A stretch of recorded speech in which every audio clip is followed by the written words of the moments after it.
जी नमस्कार, मैं अजय वर्मा और आप देख रहे हैं न्यूज नशा। तो आज हम आपको लिए चलते हैं महाराष्ट्र, जहां हमारे साथ हमारे वरिष्ठ पत्रकार मित्र सुभाष शिर्के जी हैं और वो ही बताएंगे कि महाराष्ट्र की राजनीति में अभी क्या हो रहा है। सुनने में आया है कि छगन भुजबल अजीत पवार जी से बहुत नाखुश नजर आ रहे हैं क्योंकि उनको मंत्रालय में नहीं लिया गया और वो चले भी गए थे टहलते हुए। उन्होंने कहा कि हमें कोई लेना देना नहीं है भैया, जो होगा देखा जाएगा type what I am saying is. और बड़े सीनियर हैं एनसीपी के नेता, मंत्री भी थे पहले बार, इसके पहले इनफैक्ट। इस बार उनको किनारे लगा दिया गया, दरकिनार कर दिया गया। अब छगन भुजबल, जिनका नाम हम देश में एनसीपी को लेकर सुनते ही रहते थे, उनको जब किनारे कर दिया गया तो, और उनके बयानों को देखते हुए, और खासकर कल वो चले गए थे देवेंद्र फडणवीस जी से भी मिलने, सवाल महाराष्ट्र में ये उठने लगा है कि क्या छगन भुजबल एनसीपी छोड़ेंगे, बीजेपी में जाएंगे? क्या ये स्थिति उन 11 मंत्रियों के साथ भी होगा जिनको बदल दिया गया, एनसीपी हो, एकनाथ शिंदे की पार्टी के हो? देखिए, हर कोई राजनीति में जब पुराने धड़े को छोड़ नए लोगों के साथ एक धड़ा बनाता है तो उसकी ख्वाहिश होती है मंत्रालय या फिर कुछ जिसको कहते हैं चूज्ड सिलेक्टेड पोजीशंस। नहीं मिलता है तो नाखुश हो जाते हैं और कोशिश में रहते हैं वापस जाने की या नया इक्वेशन खोजने की। क्या ऐसी स्थिति हो गई है महाराष्ट्र में?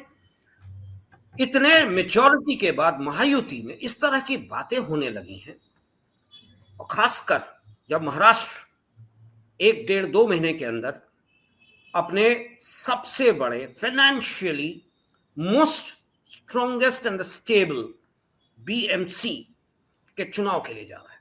ऐसी स्थिति में क्या आपको लगता है सुभाष जी? जी सुभाष जी। छगन भुजबल नाराज हैं और वो उन्होंने छुपा के नहीं रखा है। वो लगातार पिछले कुछ दिनों से बयानबाजी कर रहे हैं। उन्होंने कार्यकर्ताओं की बैठक भी नासिक में बुला ली थी और वहां पे उन्होंने साफ रूप से कहा कि वो नाराज है।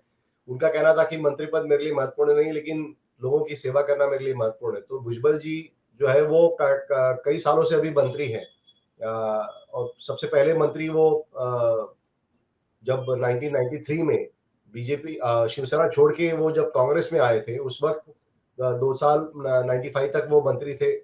उसके बाद 96-97 में वो विपक्ष के नेता रहे जब वो कांग्रेस विपक्ष में थी तब।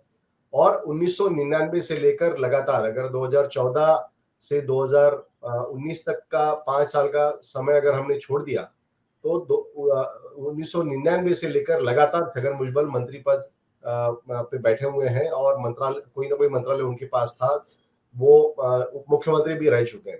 तो इतने सालों से वो मंत्रिमंडल का हिस्सा रह चुके हैं और इसलिए अजित पवार इन्होंने इस बार कहा कि नए लोगों को हम चांस देंगे और इसके लिए माणिकराव कोकाटे जो मराठा लीडर है और 5 टर्म एमएलए रह चुके हैं, नासिक डिस्ट्रिक्ट से ही आते हैं वो, उनको मंत्रिमंडल में शामिल किया गया। माणिकराव कोकाटे के कार्यकर्ता ये दलील दे रहे थे कि भुजबल चूंकि मंत्री पद लेके बैठे हुए हैं नासिक डिस्ट्रिक्ट से, इसलिए माणिकराव कोकाटे को नहीं दिया गया था। और दूसरी तरफ एक ट्राइबल नेता है नरहरी झिरवर, उनको भी मंत्री पद का कोटा मिला है, तो उनको भी मंत्री बनाया गया है। तो जरूरी ये था कि अजित पवार के हिसाब से कि 6 उनके सीटें उन्होंने ट्राइबल सीटों पर लड़ी थी और उसमें से 5 वो जीत कर आए हैं। तो जाहिर है कि उनको एक ट्राइबल मिनिस्टर बनाना ही था, तो इसलिए उन्होंने नासिक डिस्ट्रिक्ट का चयन किया। और दूसरा, नासिक डिस्ट्रिक्ट में जब डिलिमिटेशन होगा 2029 में, तब ट्राइबल जो विधायक है, ये ट्राइबल सीट्स है विधानसभा की, उसमें 3 और सीटों का इजाफा होगा। तो आगे 2029 की रणनीति देखते हुए छगन भुजबल के बजाय एक मराठा, क्योंकि डिलिमिटेशन में मराठा सीट भी 3 बढ़ने वाली है, तो मराठा और ट्राइबल आदिवासी इनको चांस देना अजित पवार ने उचित समझा। दूसरी तरफ छगन भुजबल के पुत्र हैं पंकज भुजबल, इनको एमएलसी बनाया गया है, लेजिस्लेटिव काउंसिल में उनको विधायक बनाया गया है। तो इसलिए भुजबल के परिवार से एक शख्स को उनका पुनर्वास हुआ था, तो वैसे ही छगन भुजबल को उनका ये कहना था कि आप केंद्र में चले जाइए, राज्यसभा का टिकट आपको देते हैं और उसके बाद आप केंद्र में जाके राजनीति करें। लेकिन छगन भुजबल फिलहाल केंद्र में जाने के लिए तैयार नहीं है, क्योंकि उनको पता है कि यहाँ पे बहुत ही स्टेबल गवर्नमेंट है और इस स्टेबल गवर्नमेंट में जो भी उनकी राजनीति है, जो पिछड़ों की राजनीति वो कहते हैं, वो पिछड़ों की राजनीति यहाँ पे कर सकते हैं। और इसलिए उन्होंने जाके, अजित पवार जब नहीं माने तो उन्होंने देवेंद्र फडणवीस इनके साथ जाके मुलाकात की और मेरी जो जानकारी है उसके मुताबिक छगन भुजबल बीजेपी में जा रहे हैं। अगर वो भारतीय जनता पार्टी में जा रहे हैं तो क्या स्थिति बनती है अजीत पवार के घटक को, यानी कि एनसीपी को, और साथ में क्या ये नहीं लगता कि भारतीय जनता पार्टी इंपोर्ट कर रही है, अपने ही घटकों को तोड़ने में लगी हुई है? ये इंप्रेशन तो जाएगा ना। बिल्कुल, ये इंप्रेशन जाएगा और ये इसका लेकिन आज की तारीख में बीजेपी एक बड़ा भाई के रूप में बाकी दलों से उभरा हुआ है और ऐसे में केंद्र में भी बीजेपी की मजबूत सरकार है, तो बीजेपी को चैलेंज करना अजित पवार या एकनाथ शिंदे इनकी बस की बात नहीं है। दूसरा, तीनों के इस सीटों के तालमेल में अजित पवार के पास बहुत ही ऐसी कम सीटें आती हैं जो जिसमें भुजबल की कास्ट जो है, माली समाज, माली नाम की कास्ट है, वो जो नॉर्थ में सैनी होते हैं उनकी कास्ट है, तो वो कास्ट के विधायक या वो कास्ट जहाँ पे ज्यादा है, ऐसा कोई चुनाव क्षेत्र अजित पवार के पास नहीं है। तो इसलिए छगन भुजबल इनको अगर हटा दिया जाए तो उनको कोई राजनीतिक प्रॉब्लम होने वाला नहीं है, लेकिन बीजेपी के लिए बहुत महत्वपूर्ण है, क्योंकि मराठाओं के बाद महाराष्ट्र में माली कास्ट सबसे ज्यादा जनसंख्या वाली कास्ट है। तो इसलिए शरद पवार ने छगन भुजबल इनको अपने साथ लिया था और जो एक जातीय समीकरण है, वो जातीय समीकरण उन्होंने ठीक करने की कोशिश, माली और मराठा, उसके बाद बाकी जो कास्ट है ओबीसीज, उनको साथ में लेकर उन्होंने अपना एक जनाधार उन्होंने बनाया था। तो महात्मा फुले जो है वो माली समाज से आते हैं और छगन भुजबल ने पिछले कई सालों से, जब जो उन्होंने शिवसेना उन्होंने छोड़ी, वो बेसिकली मंडल के मुद्दे पे छोड़ी और वो ओबीसी के मुद्दे पे ही छोड़ी थी।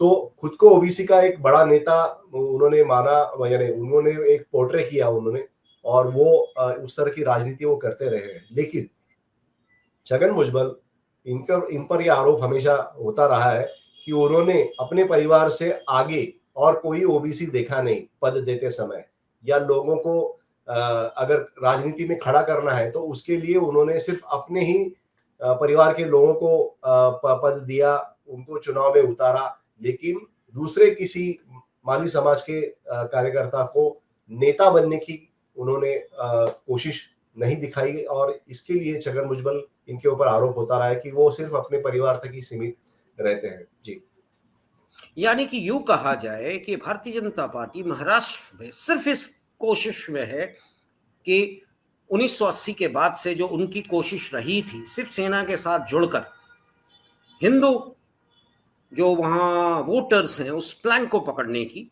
2019 में शायद उनको नजर आया और उन्होंने शिवसेना को तोड़ दिया। आज फिर वो एनसीपी के इतने वरिष्ठ नेता को, जो मंत्री रहे थे, जिनका नाम एनसीपी के साथ वर्षों से जुड़ा हुआ था, उनको जाने नहीं देना चाहते, क्योंकि वे एक कास्ट, एक जात के साथ जुड़े हैं और उनको लगता है कि अगर ये हट गए तो शायद मेरा बेस कहीं ना कहीं थोड़ा सा कमजोर हो जाएगा।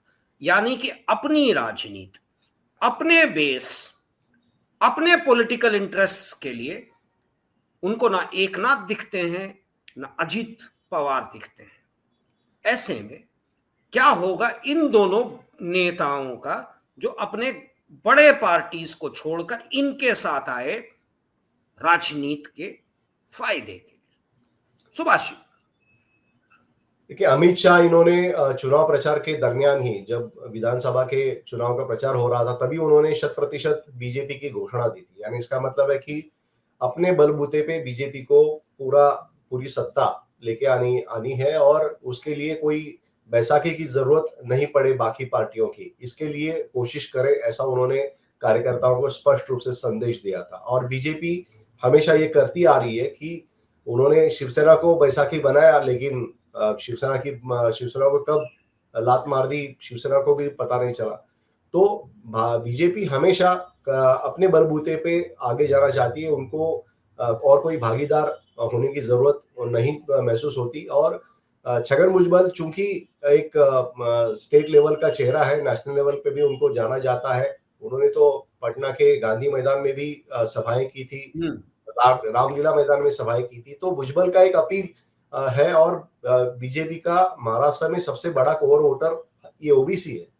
और इस बार 2024 में जो मराठा रिजर्वेशन का जो मुद्दा उठाया था, उसके कारण ओबीसी पूरा लामबंद बीजेपी के पीछे हो गया। और यही कारण है कि ओबीसी को अपना वोट बैंक और मजबूत करने के लिए छगन भुजबल एक उनको मददगार हो सकते हैं। और इसके लिए वो छगन भुजबल को साथ में ले रहे हैं। नहीं तो 78 ईयर्स उनकी उम्र है आज छगन भुजबल इनकी, वो उनको फिर वो क्यों साथ में लेते हैं। और यही छगन भुजबल है, इनको 2.5 साल बीजेपी ने जेल में रखा था, ईडी और बाकी इनकम टैक्स और बाकी सारी सेंट्रल एजेंसीज लगा के। तो छगन भुजबल की जरूरत है तो उनको वो लपक ले रहे हैं। तो और एक मंत्री पद भी बीजेपी ने खाली रखा है अपने कोटे का, तो उसमें छगन भुजबल मंत्री भी बन जाएंगे। 2029 की ये लड़ाई है। और 2029 की तैयारी एक तरफ से बीजेपी कर रही है, अजित पवार कर रहे हैं, एकनाथ शिंदे भी कर रहे हैं। तो इसमें छगन भुजबल बीजेपी की राजनीतिक दांवपेच में फिट बैठते हैं, इसलिए भुजबल को वो अभी अपने साथ ले रहे हैं। लेकिन अजित पवार को इसका खामियाजा जरूर उठाना पड़ेगा, क्योंकि ओबीसी बहुल जो नेता है या ओबीसी का कोई चेहरा है, वो इतना बड़ा चेहरा अजित पवार इनके पास नहीं है। और आप हमसे जुड़े रहने के लिए सब्सक्राइब करें YouTube पर, फॉलो करें Twitter पर और लाइक करें Facebook पर। और ज्यादा जानकारी के लिए आपको टाइप करना होगा सिर्फ न्यूज़ नशा।